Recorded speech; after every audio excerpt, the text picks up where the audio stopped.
ज्ञान मंथन में आप सभी का हार्दिक अभिनंदन करते हैं। मैं हूं सुबोध और दोस्तों आज के अपने इस वीडियो में हम आपको एक बहुत ही रोचक और मार्मिक कथा बतलाने वाले हैं। आज हम बात करने वाले हैं भगवान श्री कृष्ण के परम भक्त राजा मोरध्वज की कथा के बारे में। तो चलिए फिर बिना कोई देरी किए हुए शुरू करते हैं इस वीडियो को और बतलाते हैं आपको राजा मोरध्वज की कथा। दोस्तों बात उस समय की है जब महाभारत का युद्ध समाप्त होने के बाद पांडवों द्वारा भगवान श्री कृष्ण के कहने पर अश्वमेघ यज्ञ का आयोजन किया गया था। अश्वमेघ यज्ञ के बाद घोड़ा छोड़ा जाता है और वह घोड़ा जहाँ तक जाता है वहाँ तक उस राज्य के राजा की दास्ता स्वीकार कर ली जाती है। घोड़े की रक्षा के लिए धनुर्धर अर्जुन को नियुक्त किया गया था। कोई भी राज्य का राजा उस अश्व को रोकने की कोशिश नहीं करता था क्योंकि अर्जुन ने पितामह भीष्म और महाबली कर्ण जैसे योद्धाओं को मृत्यु का ग्रास बनाया था। घोड़ा निरंतर आगे बढ़ता जा रहा था। कई राज्य को पार करने के बाद वह घोड़ा रतनपुर की सीमा तक जा पहुंचा।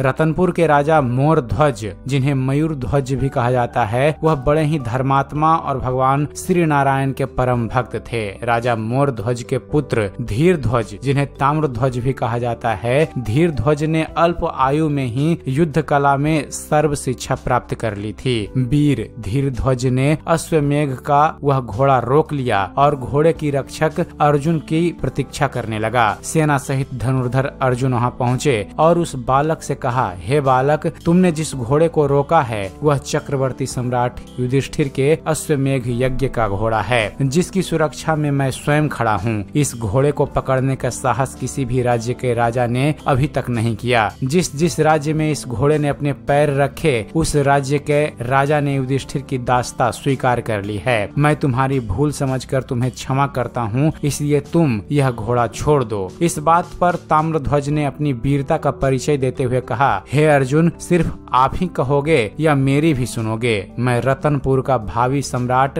ताम्रध्वज हूँ। मेरे पिता मयूर ध्वज और माता विद्याधरणी है। मैं क्षत्रिय पुत्र हूँ और क्षत्रिय कभी किसी का दास्ता स्वीकार नहीं करते। इस पर अर्जुन ने कहा, नादान बालक, तुम जानते नहीं तुम क्या कर रहे हो। तुम्हारा यह बाल हट युद्ध करवा सकता है और युद्ध का परिणाम तुम नहीं जानते, इसलिए तुम यह घोड़ा छोड़ दो और अपने पिता को सूचित करो ताकि वह तुम्हें समझा सकें। ताम्रध्वज ने अपनी बाक पटुता से अर्जुन पर पलटवार किया और कहा, हे कुंती नंदन अर्जुन, क्षत्रिय पुत्र बाल्यकाल अवश्य अपने पिता की गोद में व्यतीत करता है, परंतु जवानी में क्षत्रिय पुत्र का क्षत्रित्व परिपक्व हो जाता है। यदि तुम्हें घोड़ा चाहिए तो तुम्हें मुझे अपने बाहुबल से प्राप्त करना होगा। व्यर्थ में समय खराब ना करें। अर्जुन ने ताम्रध्वज से कहा, हे मूर्ख ताम्रध्वज, तुझसे युद्ध करके मैं अपयश का भागी नहीं बनना चाहता हूँ, इसलिए मैं अपने बाण से तुझे तेरी माता की गोद में सकुशल पहुँचा देता हूँ। और अर्जुन ने बाण चलाया, परंतु ताम्रध्वज कोई कायर बालक नहीं था, वह भी शस्त्र कलाओं में प्रवीण था। ताम्रध्वज ने न सिर्फ अर्जुन द्वारा चलाए गए बाण का उत्तर दिया, बल्कि ताम्रध्वज के तीर ने अर्जुन के सारथी को गिरा दिया। बालक ताम्रध्वज की वीरता को देख अर्जुन चकित रह गए। अब तक जिसे वह एक साधारण बालक समझ रहे थे, वह एक श्रेष्ठ धनुर्धर था और ताम्रध्वज को गंभीरता से लेते हुए दोनों के बीच भयंकर युद्ध चालू हो गया। ताम्रध्वज ने अर्जुन का वीरता पूर्वक सामना किया और अपने एक तीर से महाबली अर्जुन को मूर्छित कर दिया। अर्जुन को वहीं छोड़ ताम्रध्वज घोड़ा लेकर अपने नगर गए, जहां उनका भव्य स्वागत किया गया। और जब अर्जुन मूर्छित अवस्था से बाहर आए तो उनके समक्ष भगवान श्री कृष्ण बैठे थे। अर्जुन ने भगवान श्री कृष्ण से कहा, हे माधव, यह सब आपकी माया का ही चमत्कार है, अन्यथा वह बालक युद्ध में अर्जुन से नहीं जीत सकता था। इस पर भगवान श्री कृष्ण ने अर्जुन से कहा कि अर्जुन, तुम अभी भी भ्रम में हो। तुम यह सोचते हो कि संसार में तुमसे बड़ा योद्धा कोई नहीं है और तुमसे बड़ा मेरा भक्त भी कोई नहीं है। अर्जुन ने श्री कृष्ण से कहा, क्या यह सत्य नहीं है माधव? तब भगवान श्री कृष्ण ने कहा कि तुम्हें अपने से बड़ा योद्धा मिल ही गया है, और अगर अब अपने से बड़ा दानी और भक्त भी देखने की तुम्हें इच्छा है तो बताओ। अर्जुन ने श्री कृष्ण से कहा, मैं अवश्य ही उस भक्त के दर्शन करना चाहूंगा जो मुझसे भी बड़ा आपका भक्त है। तब भगवान श्री कृष्ण और अर्जुन ब्राह्मण का वेश धारण कर तथा यमराज एक सिंह का वेश धरकर रतनपुर राज्य की ओर प्रस्थान किए, जहाँ राजा मयूर ध्वज का राज दरबार लगा था। जैसे ही राजा मयूर ध्वज को इस बात की खबर लगी कि साधु उनके राज दरबार में आए हैं, तुरंत तुरंत उन्होंने अपना सिंहासन छोड़ साधुओं को प्रणाम कर आशीर्वाद लिया। ब्राह्मण रूपी श्री कृष्ण ने राजा मयूरध्वज से कहा, हमने तुम्हारे दान की बहुत प्रशंसा सुनी है। चारों ओर तुम्हारे यश की कीर्ति है कि कोई भी याचक तुम्हारे दरबार से खाली हाथ नहीं जाता है। राजा मयूरध्वज ने ब्राह्मण रूपी भगवान श्री कृष्ण से कहा कि यह भगवान नारायण की ही मुझ पर कृपा है कि आज तक मेरे दरबार से कोई खाली हाथ नहीं लौटा है। ब्राह्मण रूपी भगवान श्री कृष्ण ने कहा कि हम आपसे ऐसी कोई वस्तु नहीं मांगेंगे जो आपके अधिकार क्षेत्र से बाहर हो। श्री कृष्ण ने राजा मयूरध्वज से कहा, हम 3 प्राणी बहुत लंबे समय से यात्रा कर रहे हैं। हम दोनों तो कंद मूल खाकर अपनी भूख शांत कर लेते हैं, परंतु हमारे साथ यह सिंहराज भी है जो सिर्फ मांसाहार करते हैं और यह सिर्फ मनुष्य का मांस भक्षण करते हैं। मयूरध्वज ने श्री कृष्ण से कहा कि मैं सिंहराज के समक्ष प्रस्तुत हूँ। यदि वह मेरा भक्षण करेंगे तो मैं खुद को धन्य समझूंगा। तब भगवान श्री कृष्ण ने कहा कि पृथ्वी पर स्वयं को दान करने वालों की कमी नहीं है। यदि तेरे जैसा भोजन करते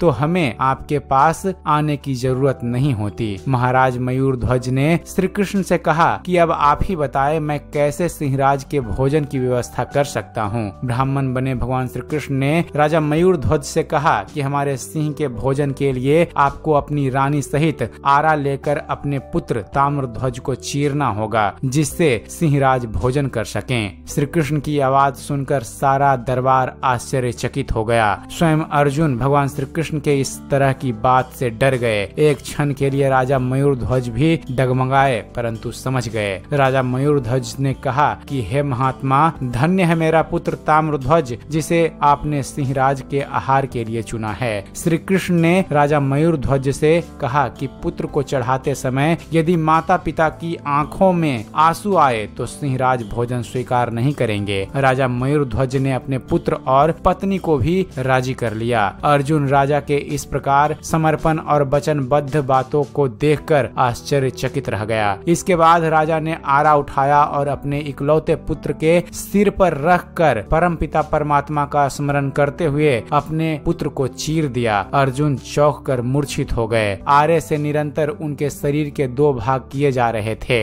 इस तरह ताम्रध्वज का शरीर 2 भागों में बट गया। राजा मयूरध्वज ने ब्राह्मण से कहा कि महात्मा, अपने सिंह को भोजन करवाइए। सिंहराज ने आगे बढ़कर ताम्रध्वज का दायां भाग खा लिया। तभी ताम्रध्वज की माता की बाईं आंख से आंसू टपक पड़े। तब भगवान श्री कृष्ण ने महारानी से पूछा, यह आंसू किस लिए? तब रानी ने कहा, महापितृ भक्त ताम्रध्वज के दाहिने अंग को तो आपने स्वीकार कर लिया, परंतु बाम अंग को छोड़ दिया। इसी कारण मेरी बाईं ओर से आंसू निकल पड़े। इस दृश्य को देख अर्जुन का घमंड चूर चूर हो गया। भक्ति का ऐसा प्रकाश अर्जुन ने अपने जीवन में कभी नहीं देखा था। इसके बाद ब्राह्मणों के लिए सात्विक भोजन की व्यवस्था की गई। भगवान श्री कृष्ण ने राजा मयूरध्वज से कहा, तुम्हारे पुत्र को बैकुंठ में स्थान मिलेगा। ईश्वर तुम्हारे दान भक्ति से अति प्रसन्न रहता है और वह कभी अपने भक्तों का हित नहीं करेंगे। ब्राह्मण रूपी भगवान श्री कृष्ण ने राजा से कहा, अपनी दाहिनी तरफ देखें, आपके अलौकिक कार्य का फल आपको मिल चुका है। जैसे ही राजा ने अपनी दाहिनी तरफ देखा, ताम्रध्वज जीवित अवस्था में खड़ा था।